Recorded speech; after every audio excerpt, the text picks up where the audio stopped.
welcome to my channel. Today I thought I'd show you how I handle composition in my paintings. There are a lot of rules. You'll hear terms such as rule of thirds and asymmetry, balance, focal points, perspective, and it's good to know all about that stuff. I'll show you how I handle composition. In my paintings, I'm trying to create an illusion of space on what is virtually a two-dimensional surface, and how we place specific objects in our paintings can aid us in this magic trick. Here's the painting Cornstarch Impasto that I did very recently. It's a cloudscape and it's a nice picture. In my opinion, not that interesting. It could do with something else. And I've decided to put in a sailboat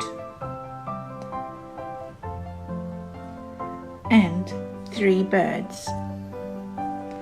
I need to place these objects on my canvas in a way that will give the illusion of dimension, of space, and the feeling that you could enter into my picture and explore that environment. Well, where I have them now, they're in the center of my picture, and it doesn't really do anything for my picture. The birds are flying out towards the outer edge, and the boat is in the middle, slap bang in the middle, and that's not very interesting either. So where I place them is very important. I don't want anything that will lead the eye out of the painting. I want something that will bring you into the painting and that will guide you around the painting so that you can look at everything. So the direction of my sailboat is important.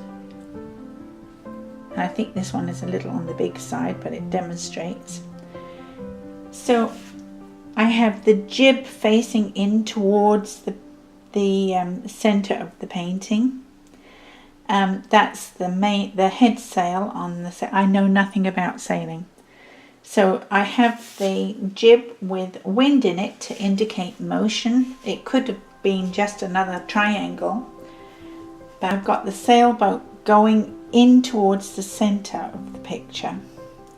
And the same with the birds. I have them flying towards the center of the picture, not out of the picture. So these lead your eye around my painting. It gives you something to look at, and then it continues on, and you find something else interesting to look at, and then you continue on. And that's the way you keep your viewer's eye in your painting. And it's very important that you make these decisions. Now, another thing is if we divide the painting into quarters. Let's do that. I've got some tape here, and I'm just eyeballing this, and I'm going to say that's the center. And I'm going to say that's the center. Now you can see where I have my objects. They're not in the center, they're out. And I have one focal point here and a second up here. So I'm going around, I'm leading your eye around my painting. Also, color is important. I've chosen dark orange for the sail of my sailboat. It's my main focal point. And the birds will be just shadow in the sky. They will be dark against the brilliance of the clouds. And the boat needs to show up against the green of the sea and the white of the cloud. So that's why I've picked orange as the color of the sails.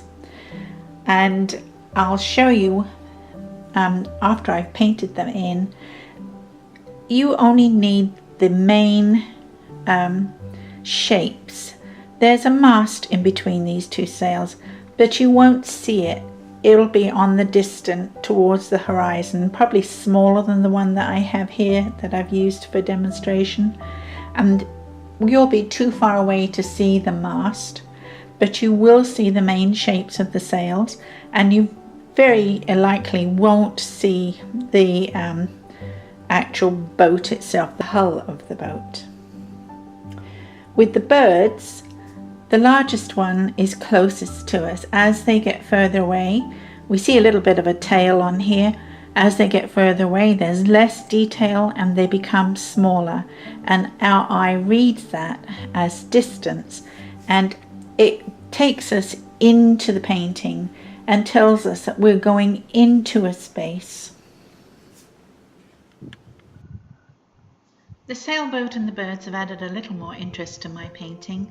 If I'd put in a lighthouse further along the coast, that would have drawn your eye in even further, but I missed that chance.